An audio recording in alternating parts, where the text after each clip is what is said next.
இன்றைக்கி நம்ம வெண்டைக்காய் சாம்பார் வறுத்தரைச்சிட்டு தாங்க இன்றைக்கி சாம்பார் வைக்க போகிறோம். அதுக்கு நான் பருப்பு ஊற வச்சு எடுத்து வச்சுருக்கேன். இப்போ அதை சேர்த்துருக்கேன்.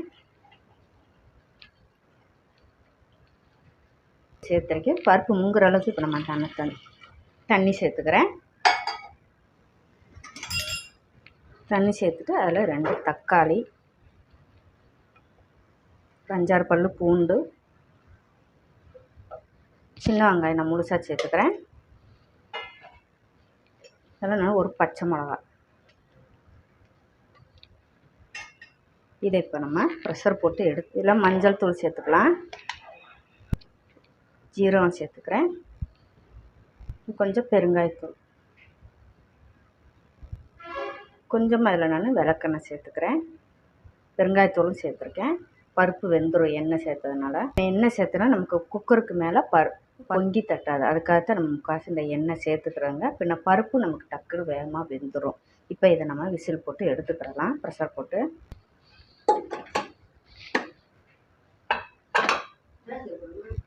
இப்போ பருப்பும் வேக வச்சு எடுத்தாச்சு. இப்போ நம்ம தேங்காயை நம்ம வறுத்து எடுத்துக்கிறலாம்.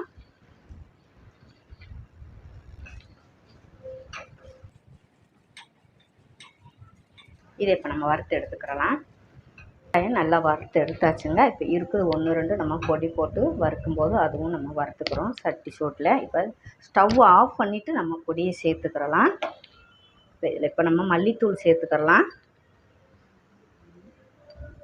2, 3 மிளகாய்த்தூள் காரத்துக்கு. இதை நம்ம சட்டி ஹீட்லேயே நம்ம வறுத்து எடுத்துக்கலாம் பொடியை.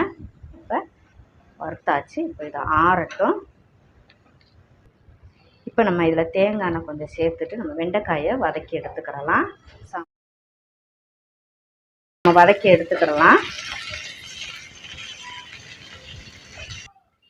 இப்போ நம்ம வெண்டைக்காயும் வதக்கி எடுத்தாச்சு. இப்போ நம்ம வேக வச்ச பருப்பையும் நம்ம எடுத்துருக்கோம். அதையும் சேர்த்துக்கிறலாம். பருப்பு நல்லா வேக வச்சு எடுத்துருக்கோம் பார்த்தீங்களா. இப்போ இது நம்ம வதக்கின வெண்டைக்காயும் நம்ம சேர்த்துக்கிறலாம். ஏன்னா வெண்டைக்காயை அப்படியே போட்டு நம்ம வேக வைக்கும்போது விழுவிழுப்பு தன்மை இருக்கும். அதுக்காகத்தான் நம்ம வெண்டைக்காயை நம்ம வதக்கி சேர்த்துருக்கோம். எப்பயும் எல்லா காயும் போட்டு வைக்கிறப்போ இந்த மாதிரி நம்ம வெண்டைக்காய் சாம்பார் வறுத்து வச்சா ரொம்பவே நல்லாயிருக்கும். இப்போ சாம்பாருக்கு தேவையான உப்பு சேர்த்துக்கிறலாம்.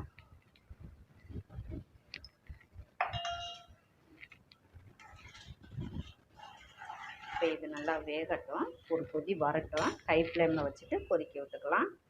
இப்போ நம்ம வறுத்து அரைச்சி பொடியும் நம்ம அரைச்சி எடுத்துக்கிறலாம். இப்போ சாம்பார் நல்லா கொதிக்குது. இப்போ நம்ம அரைச்சி வச்ச மசாலையும் நம்ம சேர்த்துக்கலாம்.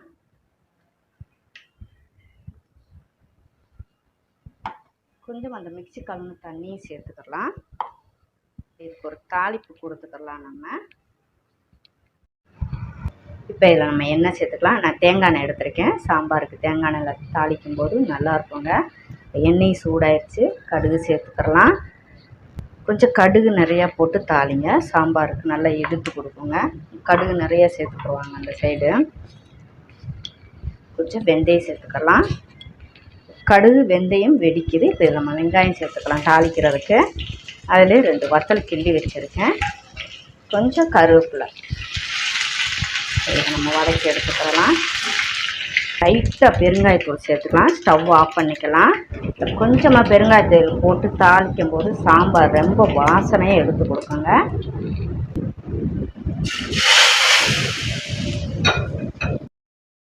இப்போ சாம்பாருக்கு நம்ம பருப்பு வேக வச்சு எடுத்துக்கலாம். கழுவி தான் நான் 10 நிமிஷமாக ஊற வச்சு எடுத்துருக்கேன். அந்த தண்ணியோட நான் ஊற்றிக்கிறேன். பருப்பு முங்குற அளவுக்கு தண்ணி ஊற்றிக்கிறேன். அது கூட 1 டீஸ்பூன் அளவுக்கு எண்ணெய் ஊற்றிக்கலாம். ஏன்னா பருப்பு குக்கருக்கு மேலே தட்டாமல் பொங்கி தட்டாமல் இருக்குது எண்ணெய் ஊற்றினா. அதுக்காக ஒரு பிஞ்ச் மஞ்சத்தூள் போட்டுக்கிறேன். ஒரு பிஞ்ச் சிறிய ஜீரகம் போட்டுக்கலாம். இப்போ இதை நம்ம ப்ரெஷர் போட்டு எடுத்துக்கிறலாம். பருப்பு வேக இன்றைக்கி நம்ம கேரளா ஸ்டைலில் வெண்டைக்காய் சாம்பார் ரெசிபி தான் நம்ம இன்றைக்கி பார்க்க போகிறோம். ஓணம் ஸ்பெஷலுக்கு எடுத்துக்கலாம். சூடாயிடுச்சு. எண்ணெய் ஊற்றிக்கிறேன். நான் தேங்காய் எண்ணெய் ஊற்றி வைக்கிறேங்க. நீங்கள் தேங்காய் எண்ணெய் இருந்தால் எடுத்துக்கோங்க, இல்லைன்னா வீட்டில் உள்ளது நம்ம எடுத்தால் போதுங்க. இப்போ எண்ணெய் சூடாயிடுச்சு, சின்ன வெங்காயம் போட்டுக்கிறேன். அது கூடவே 2 பச்சை மிளகு. ஏற்கனவே நான் வெண்டைக்காய் வலுவலுப்பு தன்மை போகிற வரைக்கும் நான் லைட்டாக வாட்டி எடுத்துருக்கேன். அதையும் போட்டுக்கலாம். வாட்டி எடுத்துக்கலாம். வெண்டைக்காய்க்கு உப்பு சேர்த்துக்கிறேன். கலந்து வச்சுக்கலாம். வெண்டைக்காய் வதங்கினது போதும். அது கூடவே ஒரு 2 டீஸ்பூன் அளவுக்கு சாம்பார் தூள், 1 டீஸ்பூன் அளவுக்கு மிளகாத்தூள், ஒரு 3 டேபிள் ஸ்பூன் மல்லித்தூள், காயப்பொடி எடுத்துருக்கேன். அதையும் போட்டுக்கலாம். சாம்பார் தூள் 2 டீஸ்பூனு, மல்லித்தூள் 1 டீஸ்பூன் எக்ஸ்ட்ரா சேர்த்துக்கோங்க. நெல்லிக்காய் சைஸில் பாதி புளி அதில் எடுத்து நான் கரைச்சி புளி தண்ணி ஊற்றிக்கலாம்.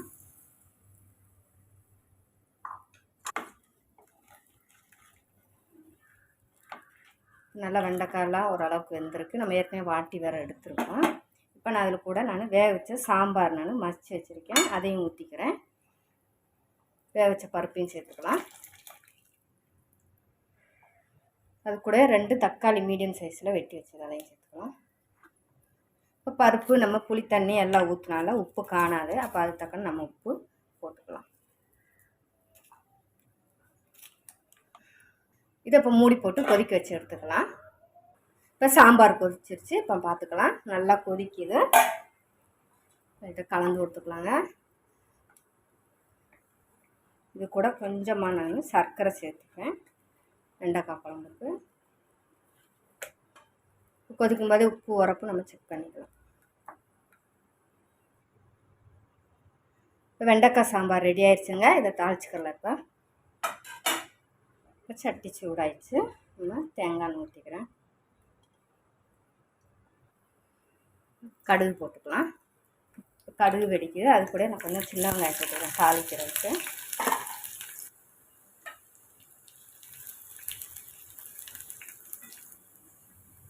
இது கூட கொஞ்சம் கருவேப்பிலை சேர்த்துக்கிறேன். 2 வத்தல் கிள்ளி சேர்த்துக்கலாம் சாம்பாருக்கு. ஆஃப் பண்ணிவிட்டு சாம்பாரில் ஊற்றிக்கலாம். இப்போ நம்ம தாளிச்சு சேர்த்துக்கலாம்.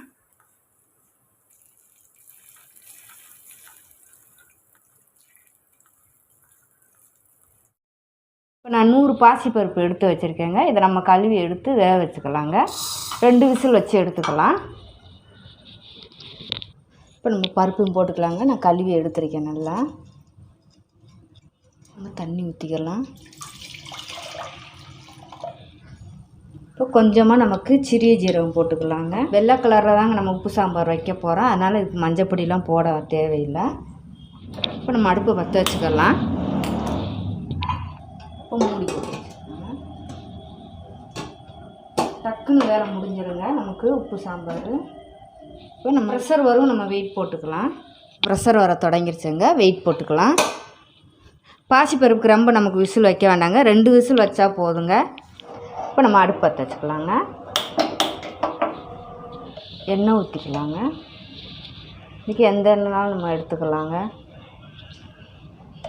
இப்போ நமக்கு சட்டி சூடாயிருச்சுங்க. எண்ணெயும் சூடாயிருச்சு. இப்போ நமக்கு கடுகு போட்டுக்கலாங்க. 1 டீஸ்பூன் அளவுக்கு கடுகு எடுத்துருக்கேங்க. அதே அளவுக்கு வெந்தயம்.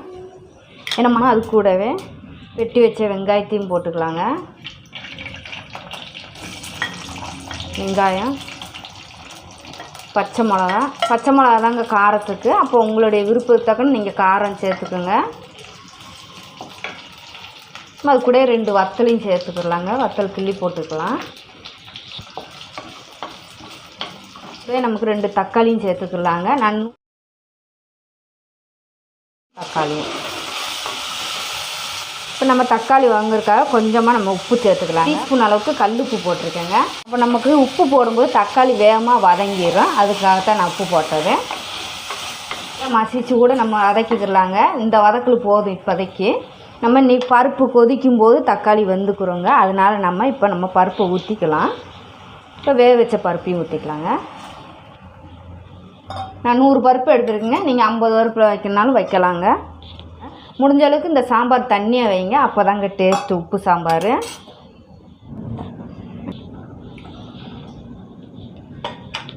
இப்போ நம்ம தக்காளி வதங்கும் போது தாங்க நான் ஒரு அரை டீஸ்பூன் அளவுக்கு தாங்க நான் உப்பு போட்டேன். இப்போ நம்ம உப்பு தேவைக்கு போட்டுக்கலாங்க. ஒரு டேபிள் ஸ்பூன் அளவுக்கு போடுறேன். நீங்கள் எவ்வளோ வைக்கிறீங்களோ அது தக்கன உப்பு போட்டுக்கோங்க. அப்படின்னா உப்பு நம்ம கம்மியாக இல்லைன்னா நமக்கு பார்த்துட்டு கூட போட்டுக்கலாங்க. ஒரே தான் நீங்கள் போட்டுறாதீங்க. இப்போ ஒரு கொதி 2 கொதி வரவும் நம்ம அடுப்பை ஆஃப் பண்ணிக்கலாங்க. பார்த்திங்களா அந்த குழம்பு எவ்வளோக்கு எவ்வளோ தண்ணியாக இருக்கும் அதாங்க டேஸ்ட்டாக இருக்கும். உப்பு சாம்பார் கட்டியாக வைக்கக்கூடாதுங்க நம்ம மற்ற சாம்பார் மாதிரி. இப்போ நல்லா கொதி வரட்டுங்க. இப்போ தான் நமக்கு குழம்பு கொதிக்க தொடங்குது. ஒரு கொதி 2 கொதி நல்ல கதை நமக்கு கொதிக்கு வரும். பார்த்திங்களா நமக்கே தெரியுங்க. அந்த ஸ்டேஜில் நமக்கு அடுப்பை அமர்த்திக்கலாம். ரொம்ப கொதிக்கணும்னு தேவையில்லை. இல்லையில் போட்டுக்கலாங்க. லைட்டாக அந்த சூட்டில் நமக்கு காயப்பொடி சேர்த்துக்கலாம். நல்ல வாசனையாக இருக்குங்க.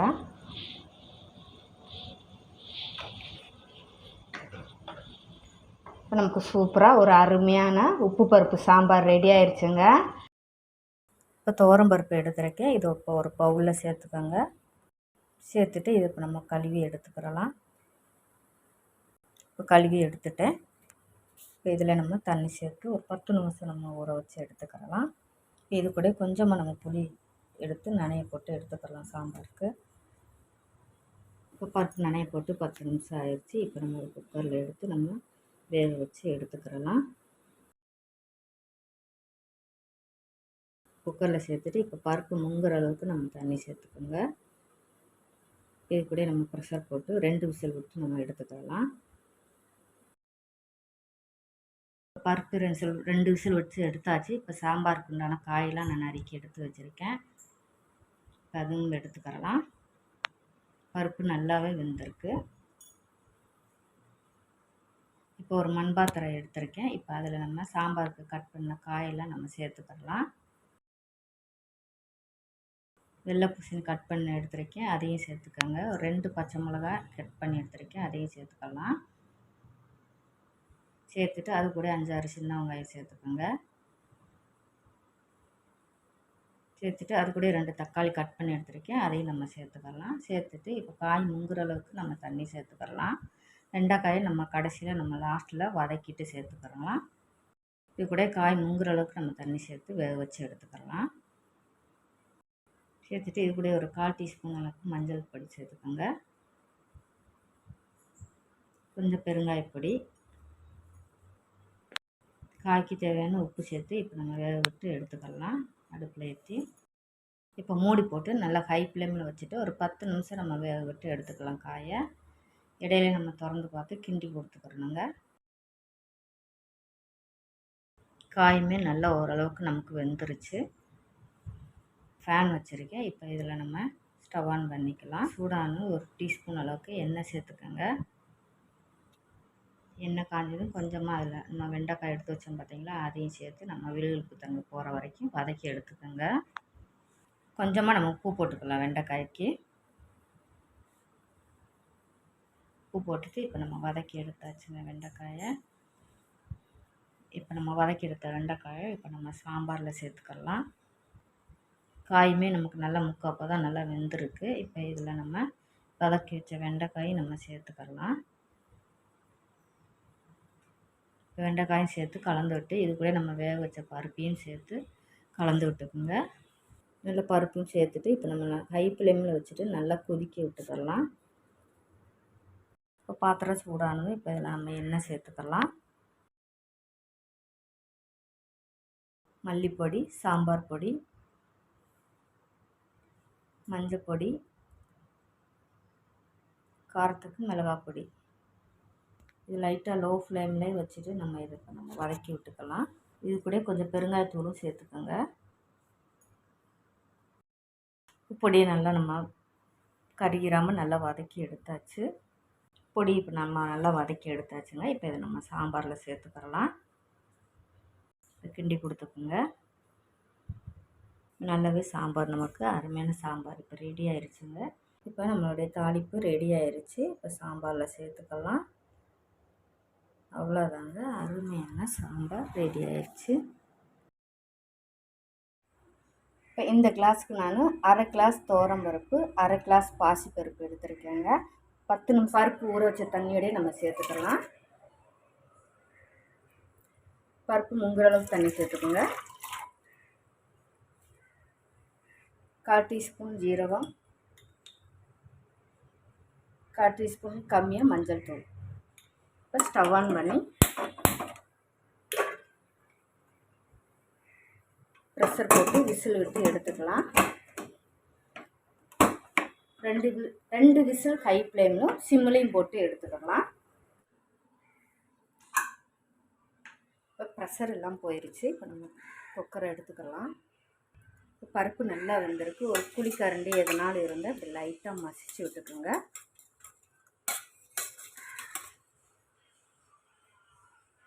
இப்போ இதில் நான் சாம்பாருக்கு உண்டான காயெல்லாம் நான் கட் பண்ணி எடுத்துருக்கேன். கத்திரிக்காய், முருங்கைக்காய், உருளைக்கிழங்கு, கேரட் எடுத்துருக்கேன். வெஜிடபிள் என்ன இருக்கோ நீங்கள் கையில் உள்ளது நீங்கள் எடுத்துக்கோங்க. இதுதான் போடணும்னு இல்லை சாம்பாருக்கு. நமக்கு இது கூட வெங்காயம் சின்னதாக இருக்கனால நான் முழு வெங்காயமாக எடுத்திருக்கேன். பச்சை மிளகா காரத்துக்கு 2, ஒரு தக்காளி பெருசாக இருக்கனால 1 எடுத்திருக்கேன்.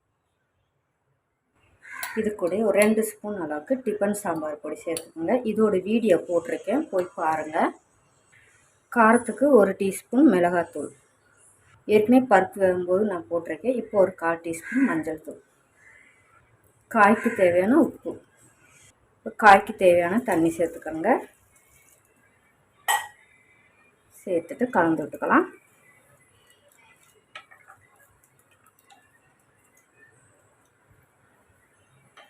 இதில் ஒரு விசில் விட்டு நம்ம ப்ரெஷர் போட்டு எடுத்துக்கலாம்.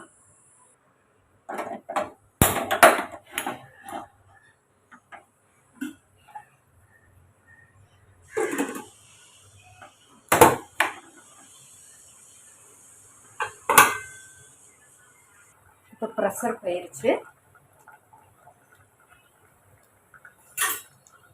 இப்போ நம்ம குழம்பு கிண்டி விட்டுக்கலாங்க. ஒரு விசில் விட்டு எடுத்தாலே போடுங்க, நமக்கு காயெல்லாம் இல்லைன்னா குழஞ்சிரும். இப்போ இதில் நான் ஒரு அரை நெல்லிக்காய் சைஸ் அளவில் புளி எடுத்துகிட்டு ஒரு தடவை கரைச்சி எடுத்து சேர்த்துக்குங்க சாம்பாருக்கு. அடுத்தடுத்து சேர்க்காதீங்க, நான் எப்பயும் சொல்கிறது தான். சாம்பாருக்கு அதிகம் புளி கூட்டிட்டா சாம்பார் டேஸ்ட்டு மாறிடும். இப்போ இது ஜஸ்ட்டு ஒரு 2 நிமிஷம் கொதிக்கட்டும். புளி ஊற்றுறதுனால நம்ம ஊற்றின தண்ணி குழம்பு இதுவே போடுங்க, கொதிக்கட்டும். குழம்புக்கு உப்புக்கான இந்த டயத்தில் உப்பு உரப்பு செக் பண்ணிவிட்டு நீங்கள் சேர்த்துக்கலாம். ஒரே இதை சேர்த்துறாதீங்க, பிகினர்ஸ்க்குலாம் இது யூஸ்ஃபுல்லாக இருக்குங்க டிப்ஸு. 1 ஸ்பூன் வெல்லம் சேர்த்துங்க, 1 டீஸ்பூன் அளவு சேர்த்துக்கோங்க. அருமையான சாம்பார் பார்த்துருக்குங்க. இப்போ இதுக்கு ஒரு சின்னதாக ஒரு தாளிப்பு கொடுத்துக்கலாம். புளி ஊற்றிட்டு அதிக நேரம் நமக்கு கொதிக்கணும் வேண்டாம், ஜஸ்ட் ஒரு 2 நிமிஷம் கொதித்தாலே போதும், அந்த சூட்டில் இருந்துக்கும் நமக்கு புளி. இப்போ தாளிப்பு கொடுத்துக்கலாம். இப்போ இதில் எண்ணெய் சேர்த்துக்கோங்க. தேங்காய் எண்ணெய் இருந்தால் எடுத்துக்கோங்க, இல்லை எதுனாலும் நம்ம கையில் உள்ள எண்ணெய் எடுத்துக்கோங்க. இதுதான் இல்லை கடுகு, 10 வெந்தயம். கடுகு வெந்தயம் பொரிஞ்சிச்சு. ஒரு 10 ஜீரகம் சேர்த்துக்கோங்க. இது கூட ஒரு 2-3 பல் இடித்த பூண்டு, 2 வத்தல், கருவேப்பிலை.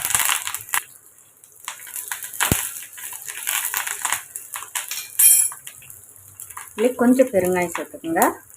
இதில் கொஞ்சம் மல்லியில் தூவி கொடுத்துக்கோங்க. இப்போ நம்ம தாளிச்சது இப்போ நம்ம கொட்டிக்கலாம். அவ்வளோதான்.